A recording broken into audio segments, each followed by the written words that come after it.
हे बघा, समुद्रात उडी मारून झाली, काश्मीरच्या तळ्यात उडी मारून झाली, पोहून झालं, काय उपयोग काय झाला? 90 निवडणुका हरलेल्या आहेत.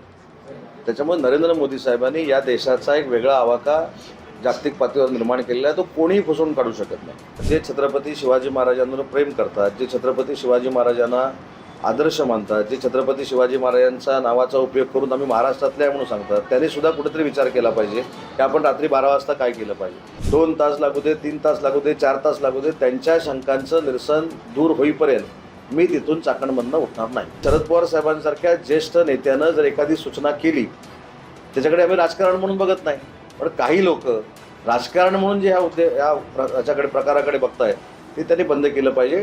3 वर्षापूर्वी ते भगवती क्रूज मंजूर झालेलं आहे. त्याची खोली किती असावी, तिथं कसं क्रूज येणार आहे, किती किलोचं येणार, किती टनचं येणार, यासाठी ती बैठक होती. आणि ती बैठक घेतल्यानंतर सकारात्मक नक्की आहे, तो विभाग सकारात्मक आहे, पण काही टेक्निकली ज्या बाबी आहेत त्या तपासून ते आपण काम सुरू करणार. बरं आहे, चाकणचे 2 प्रकारचे रस्ते आहेत. एक MIDCच्या हद्दीतले रस्ते आहेत आणि MIDCच्या बाहेरच्या हद्दीतले रस्ते आहेत. त्याच्यामध्ये PMRD येतं, त्याच्यामध्ये सार्वजनिक बांधकाम विभाग येतो, त्याच्यामध्ये पिंपरी चिंचवड महानगरपालिका येते आणि MIDC येते. MIDCच्या 27 किलोमीटरच्या रस्त्याचा जो प्रश्न आहे त्याला पैसे मी उपलब्ध करून दिलेले आहेत. त्यातले 15 किलोमीटरचे रस्ते कॉन्क्रीटचे झालेले आहेत. उर्वरित देखील पुढच्या वर्षभरामध्ये होणार आहेत. आणि बाकीचं जे इन्फ्रास्ट्रक्चर आहे ते डिसेंबर 2027पर्यंत आम्ही चाकणचं पूर्ण करतोय. हा राहिला माझ्या विभागाशी संबंधित भाग. पण बाकीच्या विभागांना घेऊन, म्हणजे PMRD आयुक्त असेल, पिंपरी चिंचवड महानगरपालिका आयुक्त असतील, सार्वजनिक बांधकाम CE असतील, माझ्या विभागाचे CE असतील, आम्ही सगळे 16 तारखेला 4 वाजता चाकणच्या संदर्भामध्ये चाकणमध्येच बसणार आहोत. ते फक्त रजिस्ट्रेशन झालेले होते, तरी सुरू झालेले नव्हते. एक्झॅक्टली मी तेच सांगतो. याच्यामध्ये तीच आहे, मी जसं सांगितलं की कंपन्या ॲक्टचे काही वेगवेगळे नियम आहेत. त्याच्यामध्ये जे जे काय घडलेलं आहे त्याचा मी स्वतः रिव्ह्यू घेतो ना. मी उद्योगमंत्री म्हणून पळून नाही जात आहे. मी चाकणला तिथं जाऊन त्या उद्योजकांबरोबर बैठक घेतोय. 2 तास लागू दे, 3 तास लागू दे, 4 तास लागू दे, त्यांच्या शंकांचं निरसन दूर होईपर्यंत मी तिथून चाकणमधनं उठणार नाही. ही रत्नागिरीकरांची रॅली होती आणि ज्या पद्धतीनं देशभक्ती ही आम्हाला सगळ्यांना बघायला मिळाली, देशाप्रतीची भावना बघायला मिळाली, संवेदना बघायला मिळाली, संवेदनशीलता बघायला मिळाली आणि देशप्रेम बघायला मिळालं. हा रत्नागिरीचा इतिहास आहे, रत्नागिरीची परंपरा आणि रत्नागिरीची संस्कृती आहे.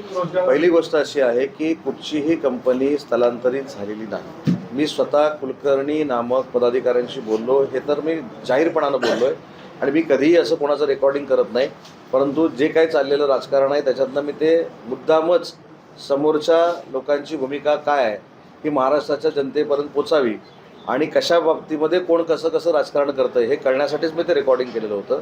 मी 16 तारखेला भेटून त्यांच्या सगळ्या शंका दूर करेन आणि त्या रेकॉर्डिंगमध्ये देखील तुम्ही ऐकलं असेल, माझी बैठक ज्यावेळी होईल त्यावेळी तुमचे 90% कामं मी मार्गी लावेन असं त्यांना मी विश्वास दिलेला आहे. 16 ऑगस्टला दरवर्षी स्वातंत्र्य सैनिकांचा मेळावा घेणार. नाही, 15 ऑगस्टला मी राज्याचा माजी सैनिक कल्याण राज्यमंत्री असताना 2013-2014 झेंडावंदन झाल्यानंतर माजी सैनिकांना देखील वंदन करावं, त्यांना देखील मानवंदना द्यावी म्हणून महाराष्ट्राच्या प्रत्येक जिल्ह्यामध्ये माजी सैनिकांचा मेळावा घेऊन त्या माजी सैनिकांच्या सत्काराचा कार्यक्रम मी आयोजित करायचो.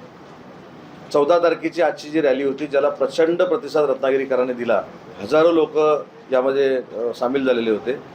हे काही यावर्षी केलेला हा इव्हेंट नाही किंवा हा रॅली नाही किंवा कोणाला उत्तर देण्यासाठी काढलेली रॅली नाही.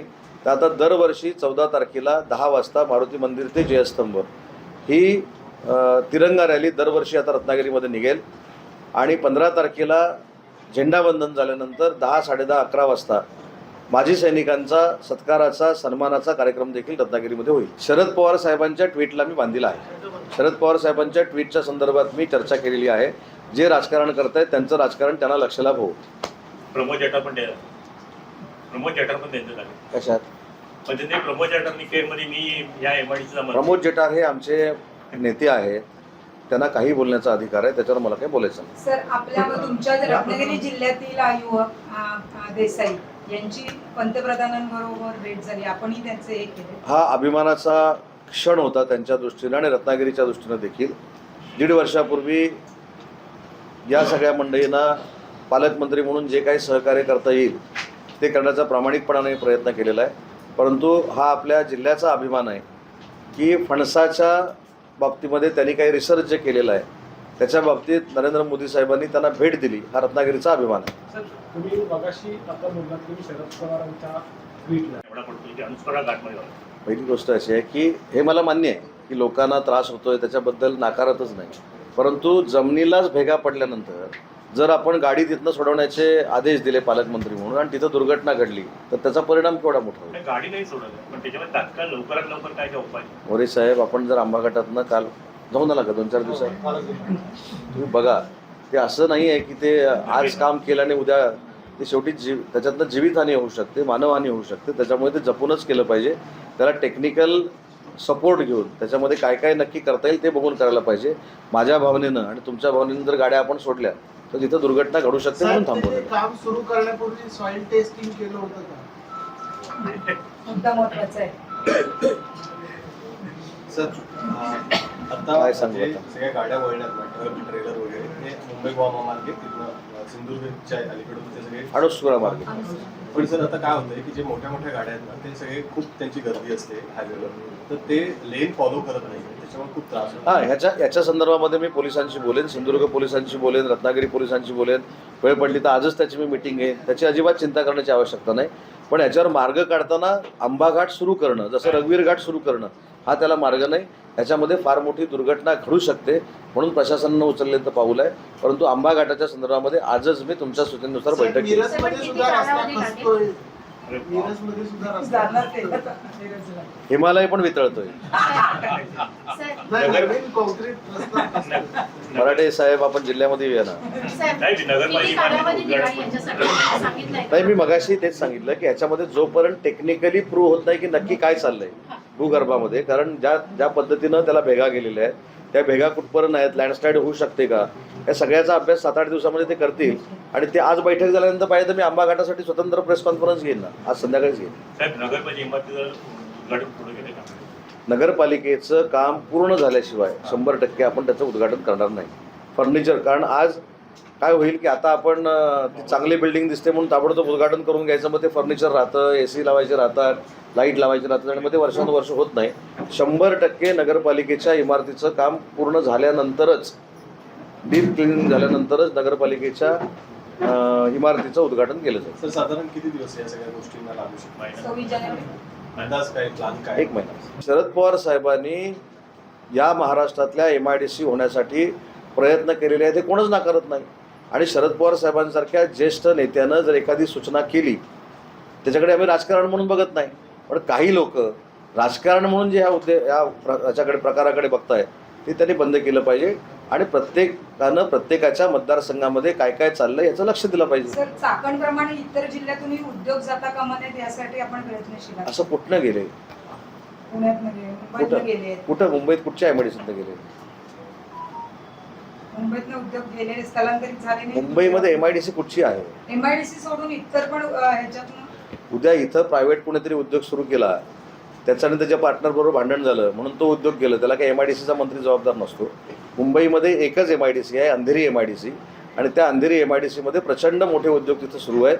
MMR रिजनमध्ये तळोजा असेल, रांजणगाव असेल, आपलं तळोजा असेल, पाताळगंगा असेल, तिकडे अंबरनाथ असेल, भिवंडी असेल, कल्याण असेल, डोंबिवली असेल, सगळीकडे चांगले उद्योग सुरू आहेत. घेतली. त्यावरती सध्या राहुल गांधी टोल होताना पाहायला मिळत आहे. त्याच्यावरती विरोधक सुद्धा टीका करताना या ठिकाणी पाहायला मिळत आहे. त्याच्यामध्ये मेनोनींचा देखील उल्लेख त्याच्यामध्ये. साहेब, त्यांनी असं केलं की एखादा राष्ट्राच्या राष्ट्राध्यक्षाला किंवा नेत्याला मिठी मारणं म्हणजे परराष्ट्र धोरण नाही असं म्हणून त्यांनी जी मोदी पंतप्रधान नरेंद्र स्टाईल आहे ती त्यांनी स्टेजवरती दाखवली आणि टीका केली. त्याच्यावरून आता दोन्ही बाजूला रिएक्शन्स जे आहेत ते येत आहेत. हे बघा, समुद्रात उडी मारून झाली, काश्मीरच्या तळ्यात उडी मारून झाली, पोहून झालं, काय उपयोग काय झाला? 90 निवडणुका हरलेल्या आहेत. त्याच्यामुळे नरेंद्र मोदी साहेबांनी या देशाचा एक वेगळा आवाका जागतिक पातळीवर निर्माण केलेला आहे, तो कोणीही पुसून काढू शकत नाही. आणि महाराष्ट्रातल्या किंवा देशातल्या नेत्याचं म्हणणं असं असलं पाहिजे की राजकीय वाद आमच्यामध्ये काही असेल, पण राज्याची किंवा देशाची बदनामी दुसरीकडे जाऊन करणं, परदेशामध्ये जाऊन करणं, हा देखील देशद्रोह आहे. त्याच्यामुळं नरेंद्र मोदी साहेबांनी जागतिक पातळीवर जाऊन काय केलं याच्यापेक्षा ते रोज सकाळी 4 वाजता उठून योगा करतात, ते करावं ना, प्राणायाम करतात, ते करावं, लोकांमध्ये जाऊन भेटतात, ते करावं, 22 तास काम करतात, ते करावं. त्याच्यातनं काहीतरी होईल ना. 90वरनं 85वर येईल, 85वरनं 80वर काहीतरी 5-6 कुठेतरी विजय तर मिळतील. त्याच्यामुळे नरेंद्र मोदी साहेबांची टिंगलटवाळी करून स्वतःचं दुकान काय पक्षीय चाललं जाणार नाही, म्हणून त्यांनी विद्यार्थ्यांच्या खांद्यावर बंदूक ठेवून स्वतःचा पक्ष कसा वाढेल हा प्रयत्न केला होता, पण तिथं पण ते अपयशी झाले. सर, काँग्रेस जनता पार्टीने एक मुद्दा आता हातात घेतलाय, प्राथमिक शिक्षण सगळ्यांना मिळालं पाहिजे, पण त्याच्यासाठी मोठ्या प्रमाणावर फी आकारले जातात खाजगी शाळेतून. म्हणून त्यांचं असं म्हणणं आहे की प्राथमिक शिक्षण घेताना कॅप राहून हवं. आपण सरकारमध्ये त्या दृष्टीने आपण काय प्रयत्न करा? मी सरकारमध्ये असलो तरी राज्याचा उद्योग मंत्री आहे. त्या मुलांची काय इच्छा आहे, मी विद्यार्थ्यांची म्हणतो, मी कुठच्या पक्षाबद्दल बोलत नाही. विद्यार्थ्यांच्या मनातली काय इच्छा आहे ही बघून आमचं सरकार पण काम करेल ना. त्याच्यामध्ये काय, विद्यार्थ्यांनी एखादी चांगली जर सूचना दिली किंवा बदल करायला सांगितलं तर सरकार करेल. सर, ते नागपुरातून गडचिरोलीला नेमकं काय झालं हा, होतं? ते कालचं काय प्रकरण? प्रकरण नाही, नागपूरवरनं मी गडचिरोलीला निघालो होतो. गडचिरोलीला निघत असताना मला पायलटने सांगितलं की सगळ्या टेक्निकली बाबी पूर्ण करून हेलिकॉप्टरचा मेंटेनन्स झालेला आहे, पाऊस नाही, त्याच्यामुळं आपण टेकऑफ घेऊ शकतो. आणि ज्यावेळी हेलिकॉप्टर टेकऑफ घेत होतं त्यावेळी अचानक त्यांनी परत ते खाली आणलं आणि सांगितलं की इंजिनमध्ये बिघाड झाला आहे. आता इंजिनमध्ये बिघाड झाला आहे म्हटल्यानंतर मी उतरलो, माझ्या गाडीत बसलो आणि गडचिरोलीला गेलो. सर, पण तुम्हाला हेलिकॉप्टर देताना ते चेकअप केलेलं होतं, मग ते बिघाड कुठे आणि कसं झालं याबाबत आपण काय माहिती घेतली? इंजिनमध्ये बिघाड झाला. हो, पण त्या संदर्भात चेक करूनच देतात ना. आता मी इंजिनियर नाही कुठं झाला बघायला, पण त्यात ठीक आहे, ते काय असेल. पण पायलटनं प्रसंगावधान राखलं म्हणून आजची रॅली चांगली पार पडली. अरे बाबा, ही मी आत्ताच पोलीस अधीक्षकांशी बोललो. मी तर त्यांना सांगितलं की नगरपालिकेनं सुरक्षा रक्षक ठेवण्यापेक्षा तुम्ही एक होमगार्ड 12-12 तासाच्या ड्युटीने किंवा 8-8 तासाच्या ड्युटीने तिथे ठेवला पाहिजे. ही जबाबदारी गृह विभागानं उचलली पाहिजे, कारण शेवटी उद्या नगरपालिकेचा कोणतरी गार्ड ठेवला आणि तरी ते घडलं, त्याच्यापेक्षा गृह विभागाच्या अखत्यारीमध्ये जर ही सुरक्षा तिथं आपण दिली तर अतिशय चांगलं राहील. तर उद्यापासून एक होमगार्ड त्या ठिकाणी, प्रत्येक ठिकाणी, म्हणजे संभाजी महाराजांच्या इथं असेल, आपल्या शिवसृष्टीमध्ये असेल, सर्व. हां, सर, त्याच्यासाठी मारुती मंदिरला जे गेट आहे ते 10 नंतर बंद करण्याची गरज आहे का? म्हणजे ते गेट सुद्धा 10 नंतर बंद केलेलं होतं. परवाचा जो प्रसंग झाला तो रात्री 11:30-12च्या दरम्यान झाला. ते काय माहिती साहेब, पोर्टेबल शिडी आहे ना, ते पोर्टेबल ठेवलं शिडी हा, बटनाची त्याच्यात शिडी माणूस दिली तर ते बरं होईल. हा, ते बघू, आज मी ते बोलतो. जेव्हा गरज असेल तेव्हा ते वापर. पण पहिली गोष्ट, जे छत्रपती शिवाजी महाराजांवर प्रेम करतात, जे छत्रपती शिवाजी महाराजांना आदर्श मानतात, जे छत्रपती शिवाजी महाराजांचा नावाचा उपयोग करून आम्ही महाराष्ट्रातले आहे म्हणून सांगतात, त्यांनी सुद्धा कुठेतरी विचार केला पाहिजे की आपण रात्री 12 वाजता काय केलं पाहिजे. माझं तर म्हणणं आहे की त्यांना हुडकून काढले पाहिजे, त्यांच्यावर पोलीस केस दाखल केली पाहिजे, गार्ड ठेवायची पण गरज नाही. ते जर बघितले तर असे काही खोळेबिळे पण नव्हते, त्यांनी जाणीवपूर्वक केलेलं ते होतं. त्याच्यामुळे त्यांना काही दिवसभरामध्ये अजून फोटो काढता आलं नाही. त्याच्यामुळे रिस्ट्रिक्शन केली पाहिजे, त्याबद्दल माझं म्हणणंच नाही. परंतु यात जे कोण होते त्यांची मेडिकल पण केली पाहिजे या मताचा मी आहे. मी सांगितलं शिवप्रेमींची मागणी होती की त्याची दिंड काढा. मी या मताशी 100% सहमत आहे. शेवटी आपण किती प्रिकॉशन घेतो याच्यापेक्षा आपण कुठं जाऊन काय करतोय. समुद्रावरून सेल्फी जाऊन काढणं मी समजू शकतो, रात्री 12 वाजता तुम्ही तिथे चढून सेल्फी काढता ही कुठची पद्धत आहे. त्यामुळे मी या मताशी 100% सहमत आहे की त्यांच्यावर कायदेशीर नाही, मी तसं नियमाच्या बाहेर, पण त्यांच्यावर गुन्हा दाखल करून त्यांना अद्दल घडली पाहिजे आणि असं परत होणार नाही याचा मेसेज बाहेर गेला पाहिजे. साहेब, आजच्या रॅलीमध्ये मुस्लिम बांधव पण चांगल्या प्रमाणात होते, काय स्थिती? आजची तिरंगा रॅली ही कुठच्याही एका पक्षाची नव्हती. आजची तिरंगा रॅली 72 तासापूर्वी मी मुंबईतनं आवाहन केलं होतं की आपण तिरंगा रॅली काढू. संविधान लिहिणारे संविधानकार जे आहेत ते देखील रत्नागिरीचे भारतरत्न डॉक्टर बाबासाहेब आंबेडकर आहेत. शिवाजी महाराजांचा आपल्याला वारसा आहे, लोकमान्य टिळकांचा वारसा आहे, विदा सावरकरांचा वारसा आहे. मग अशा शहरामध्ये देशाला आणि राज्याला संदेश देणारी एक महत्त्वाची देशभक्तीपर रॅली असावी यासाठी ह्या रॅलीचं आम्ही आयोजन केलं. आणि हे काही यावर्षी करून आम्ही थांबणार नाही, तर दर 14 तारखेला या रॅलीचं आयोजन होईल, दर 14 ऑगस्टला. चाकणमध्ये ज्या कंपन्या बंद झाल्या असा विरोधात त्यांनी आरोप केला. शरद पवार असतील, रोहित पवार असतील किंवा अगदी सुप्रिया सुळे यांनी देखील असं म्हटलेलं आहे की पक्ष तोडण्यामध्ये, पैसे गोळा करण्यामध्ये की जमीन विकत घेण्यामध्ये थेट उद्योगमंत्री उदय सामंत व्यस्त आहेत. या सगळ्यांना काय उत्तर असतं? मुख्यमंत्र्यांचं ट्विट नाही, याच्यामध्ये सगळ्यात महत्त्वाचं ट्विट मी शरद पवार साहेबांचं वाचलं. बाकीचं ट्विट वाचावं असं मला वाटलं पण नाही. पहिली गोष्ट, शरद पवार साहेबांच्या ट्विटमध्ये जे जे काय आहे त्याला प्रतिसाद देण्यासाठीच आजची पत्रकार परिषद आहे. बाकी दोघांनी माझ्याबद्दल काय लिहिलं आहे, कुठची जमीन मी विकली, काय केलं, ते पुराव्यानिशी त्यांनी सिद्ध करावं, त्याच्याकडे मी दुर्लक्ष करतो, तो राजकीय भाग झाला. पण शरद पवार साहेबांनी ट्विटमध्ये काय म्हटलंय की याच्यामध्ये सरकारनं लक्ष घातलं पाहिजे. म्हणजे शरद पवार साहेबांना देखील काही गैरसमज काही लोकांनी करून दिलेला आहे, त्याच्यामुळे कदाचित हा संभ्रम निर्माण झाला असेल. आणि दोघांच्या बाबतीत तुम्ही सांगितलं की याने ट्विट केलं त्याने ट्विट केलं, ते माझ्या दृष्टीनं पॉलिटिकल ट्विट आहे, बरोबर आहे.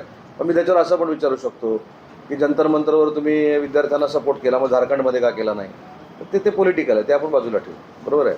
शरद पवार साहेबांचं जे ट्विट आहे त्याच्यामध्ये त्याला प्रतिसाद देत असताना राज्याचे मुख्यमंत्री देवेंद्रजींनी देखील ट्विटद्वारे एक उत्तर दिलेलं आहे.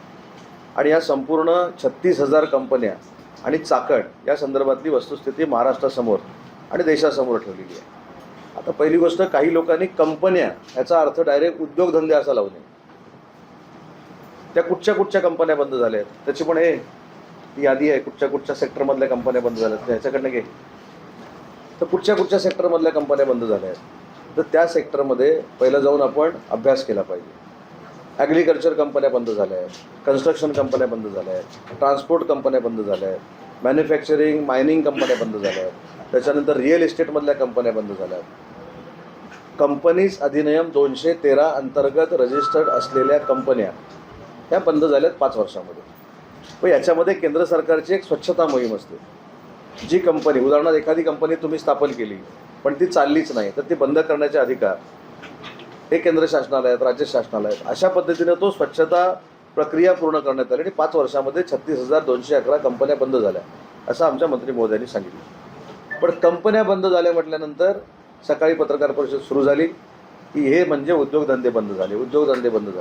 आता याच्यातल्या काही कंपन्या त्यांच्या पण असतील बंद झालेल्या, ज्या उघडून ठेवलेल्या आहेत सरकारमध्ये असताना काहीतरी उद्योग करण्यासाठी आणि त्याच्यामध्ये काही चलनच झालं नाही म्हणून त्या पण कंपन्या बंद झाल्या असतील. म्हणजे हा माझा अंदाज आहे. त्यामुळे कुठच्या कंपन्या बंद झाल्या आहेत त्याचं मी तुम्हाला कॅटेगरी सांगितली. कन्स्ट्रक्शन कंपनी आहे, ट्रान्सपोर्ट कंपनी आहे, टुरिझम कंपनी आहे, रिअल इस्टेट कंपनी आहे, ॲग्रिकल्चर कंपनी आहे, त्याच्यानंतर मॅन्युफॅक्चरिंग कंपनी आहे, मायनिंग कंपनी आहे. या अशा ज्या कंपन्या आहेत ज्या 213 अंतर्गत रजिस्टर केल्या जातात त्या ह्या कंपन्या बंद झाल्या. बरं, या कंपन्या बंद होत असताना 2015-16ला आपल्याकडे ह्या कंपन्या देशामध्ये किती रजिस्टर्ड होत्या, तर 6,78,768. मग मोदी साहेबांचं सरकार आलं त्याच्यानंतर किती कंपन्या रजिस्टर झाल्या, तर 21,17,447. म्हणजे जे लोक सांगतायत की कंपन्या बंद झाल्या त्यांचा निष्क्रियपणा किती होता बघा. 2015-16ला फक्त 5 ते 6 लाखापर्यंतच्या कंपन्या ज्या मोदी साहेबांच्या सरकारनंतर 21 लाख झाल्या. याच्यामध्ये सगळ्यात जास्त जो वाटा आहे कंपन्या स्थापन व्हायचा तो महाराष्ट्रामध्ये आहे. मग आता 3 जून 2026ची परिस्थिती काय आहे, तर 3,96,211 कंपन्या या महाराष्ट्रामध्ये रजिस्टर झालेल्या आहेत. दिल्लीमध्ये 2,72,342 रजिस्टर झालेल्या आहेत आणि उत्तर प्रदेशमध्ये 1,85,982 कंपन्या रजिस्टर झालेल्या आहेत. म्हणजे सगळ्यात जास्त कंपन्या रजिस्टर होण्याचं ठिकाण, डेस्टिनेशन हे महाराष्ट्र आहे. हे काही लोकांना दिसत नाही, जाऊ दे, ते मुद्दाम त्यांना दिसत नसेल. अजून एक महत्त्वाची गोष्ट आहे, बरं या कंपन्या ज्या बंद झाल्या आहेत या कंपन्या औद्योगिक क्षेत्रातल्या आहेत का, तर त्याच्यामधल्या काही औद्योगिक क्षेत्रातल्या मॅन्युफॅक्चरिंगच्या असू शकतात.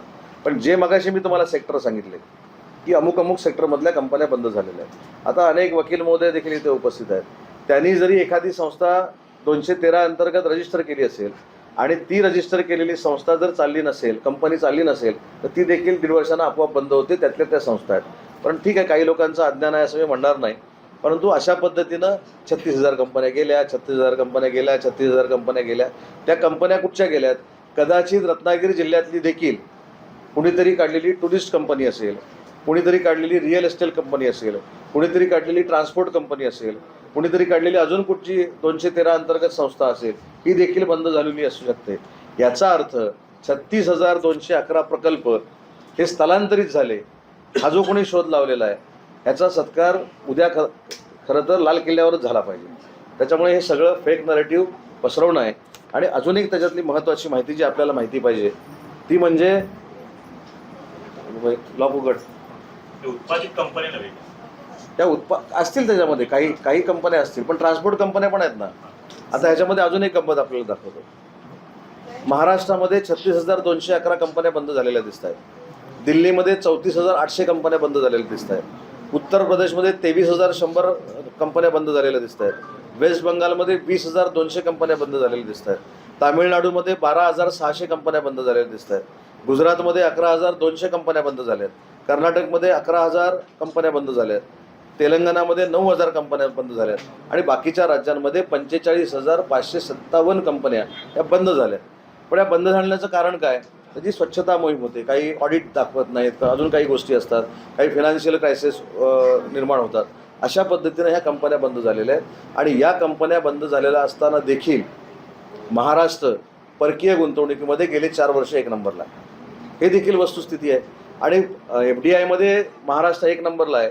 हा काही सर्वे शिवसेना आणि भाजपनं केलेला नाही, तो RBIनं केलेला सर्वे आहे. त्याच्यामुळे फेक नरेटिव्ह सेट करणं हे अयोग्य आहे.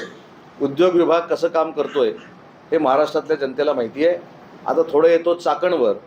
चाकणच्या इंडस्ट्रीच्या पदाधिकाऱ्याशी बोलल्यानंतर त्यानं तिथनं काय उत्तर दिलं आहे हे तर सगळ्यांनी ऐकलेलं आहे. त्याच्यामुळं कोण पत्रकार परिषद घेऊन उद्योग विभागावर टीका करतो याच्यापेक्षा कुलकर्णी नामक चाकणच्या पदाधिकाऱ्यानं MIDCबद्दल काढलेले चांगले उद्गार ही आमची पोचपावती आहे. आणि चाकणच्या बाबतीत 16 तारखेला 4 वाजता मी स्वतः बैठक लावलेली आहे. मी स्वतः तिथे जातोय. तिथं त्यांना जे इन्फ्रास्ट्रक्चरसाठी काय पाहिजे किंवा अन्य जे काय पाहिजे त्या सगळ्या अधिकाऱ्यांना घेऊन मिटिंग घेतोय. काही लोकांनी, मी हे पवारसाहेबांच्या बाबतीत बोलत नाही, पण काही लोकांनी नुसतं प्रेस कॉन्फरन्स घेण्यापेक्षा गडचिरोलीला गेलं पाहिजे. गडचिरोलीमध्ये कुठच्या कंपनीमध्ये काय गैरव्यवहार झाला आहे हे जाहीरपणे सांगायला पाहिजे. चाकणमध्ये उद्योगमंत्र्यांना काय केलं आहे जाहीरपणानं सांगायला पाहिजे. उगाच हवेत दगड मारून उपयोगाचं नाही. शरद पवार साहेबांनी जे ट्विट केलं त्याला प्रतिसाद देणं किंवा त्या शंकांचं निरसन करणं ही उद्योगमंत्री म्हणून माझी जबाबदारी आहे. बाकीच्या ट्विटना किंवा बाकीच्या सल्ला नक्की घेऊ, परंतु तो राजकीय आकसापोटी जर असेल तर त्याच्याकडे मी दुर्लक्ष करतो. परिसरामध्ये येतं आहे गोवा शिपयार्ड नावाची ती जी कंपनी आहे, ती गोवा शिपयार्ड नावाची कंपनी फार मोठी इन्व्हेस्टमेंट आपल्याकडे त्या परिसरामध्ये करते आणि त्याच्यामधनं देखील चांगल्या पद्धतीचा रोजगार तिथे निर्माण होणार. किती साधारण जागा घेणार वगैरे काय? त्यांनी आता त्यांच्या रेसिडेन्शियल कॉलनीसाठी 100 एकर जागा मागितलेली आणि प्लांटसाठी 250 एकर जागा मागितली. सर, जिंदालच्या गॅसच्या संदर्भात जी शीप आली त्याच्यात दंड आकारली, नेमकी वस्तुस्थिती काय आपण याची माहिती घेतली? या संदर्भामध्ये जिल्हाधिकाऱ्यांना मी पूर्ण अधिकार दिलेले आहेत. त्या शिपच्या मालकामध्ये आणि दुसऱ्या कुठच्या तरी व्यापाऱ्यामध्ये वाद असल्यामुळं ते शिप किनारी येऊ शकलं नाही. मी स्पष्ट जिल्ह्याचा पालकमंत्री म्हणून सूचना दिलेल्या आहेत. हा दोष काही इथला जनतेचा असू शकत नाही. याच्यातनं वाईट परिणाम जर झाले तर याला सर्वस्वी जबाबदार ज्यांच्या जेटीवर हा गॅस आणला जातोय त्या JSWला आणि त्या दोन्ही कंपन्यांना जबाबदार धरलं जाईल. हे सांगितल्यानंतरच ते शिप आता समुद्रामध्ये आतमध्ये काहीतरी गेलेलं आहे. सचिन म्हटलं या प्रेसमध्ये मूळ चाकणच्या मुद्द्यावरती पुन्हा उद्योगांच्या की मी पवार साहेबांच्या ट्विटला प्रतिसाद देतो. तुम्ही रविवारी तिकडे जाताय आणि मिटिंग घेताय.